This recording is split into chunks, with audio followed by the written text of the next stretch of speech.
గెలుపును తీసుకొచ్చాం. రాజానగరం నియోజకవర్గంలో ఎప్పటి నుంచో ఎదురు చూస్తున్న ఇవాళ ఏమవుతుందో కోరుకొండ శ్రీరంగపట్నం గ్రామాలకు సంబంధించిన రైతులు 12 సంవత్సరాలుగా ఇబ్బంది పడుతున్న సమస్యని ఎన్నోసార్లు అసెంబ్లీలో మాట్లాడి చంద్రబాబు నాయుడు గారి పవన్ కళ్యాణ్ గారి కలిసి ఈరోజు ఎవరు చేయలేని దినాం సంబంధించినటువంటి భూమిని రిజిస్ట్రేషన్ 5250 ఎకరాలు చేయడం చిన్న విషయం కాదు. ఎన్నో కుటుంబాలు ఎన్నో సంవత్సరాల కళని పిల్లల జీవితాలే కూడా నాశనం చేసుకుని చదువులు చెప్పించుకోలేక పెళ్లిళ్ళు చేయలేక ఎంతో మంది ఇబ్బంది పడుతున్న 2 గ్రామాలకి ఇవాళ విముక్తి కలిగించడం అనేది కూడా భక్తులు బలరామకృష్ణ గారికే సాధ్యం అని చెప్పాలి.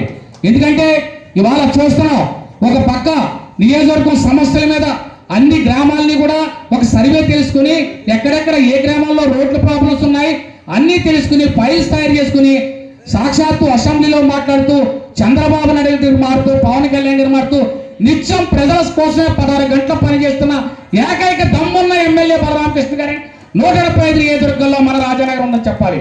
అంతేకాకుండా ఇవాళ సతీమణి ఎమ్మెల్యే గారు అసెంబ్లీలో తిరుగుతూ ఉంటే సతీమణి గారు ప్రజల సమస్యల కోసం సీఎంఆర్ఎఫ్ చెక్కులు అందించి ప్రతి ఇంటికి కూడా వెళ్ళి చెక్కులు అందించడం కూడా చాలా గొప్ప ఇదిగా భావించాలి.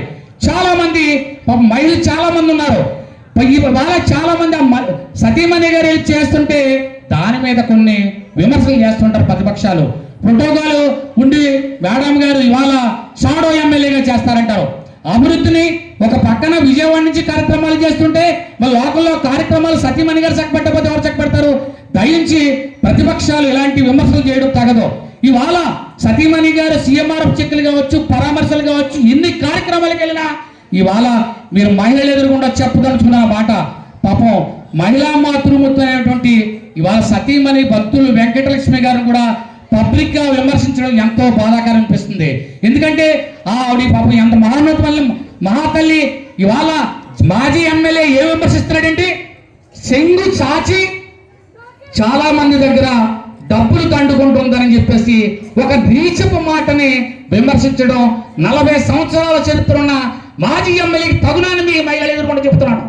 ఎందుకంటే మహిళలు ఒకరిని విమర్శించడం కాదు, రాజనగరం నియోజకవర్గంలో ఆంధ్రప్రదేశ్ మహిళల ఆత్మ గౌరవాన్ని కూడా ఇవాళ మాజీ ఎమ్మెల్యే అవమానపరుస్తున్నాడని చెప్తున్నాను. ఒక మహిళను చెంగు చార్చి డబ్బులు ఎక్కడ అడిగిందో మీకు చెప్పాలి. లేదా రాజనగరం నియోజకవర్గ మహిళా మాతృమందరూ కూడా క్షమాపణ ఖచ్చితంగా మాజీ ఎమ్మెల్యే చెప్పాలి. చెప్పని మరుక్షణం రేపు రాజనగరం నియోజకవర్గం తిరగడానికి ఈ మహిళలే చెప్పుతో కొట్టే రోజు రాబోతుందని చెప్పేసి మాజీ ఎమ్మెల్యేకి ఎక్స్ట్రాగా దారి చేస్తుంటే మహిళలను అగౌరవపరిస్తే ఎట్టి పస్తులు కూడా రాజ్యాలు కూలిపోయి అలాంటి మహిళలను అవమానించావు కాబట్టి రేపు రాజకీయ భవిష్యత్తు శూన్యం కాబోతుంది. ఎందుకంటే నీ కన్న తల్లి రాజకీయంలో ఉంది, నీ అక్క రాజకీయంలో ఉంది, నీ భార్య రాజకీయంలో తిరుగుతుంది. మా వెంకటలక్ష్మి గారు ఎలా అవమానిస్తామని చెప్పేసి సభామూరం వెళ్తున్నాం. ఖచ్చితంగా కబర్దార్ మాజీ ఎమ్మెల్యే గుర్తుపెట్టుకో, మహిళా మాతృమూర్తి చేతుల్లో రాజానగరం నియోజకవర్గంలో చెప్పుతో తొలగే రోజు ఉందని మర్చిపోకండి. Thank you so much. చాలా విలువైన సమాచారం ఉంది మాట్లాడతాను. Thank you.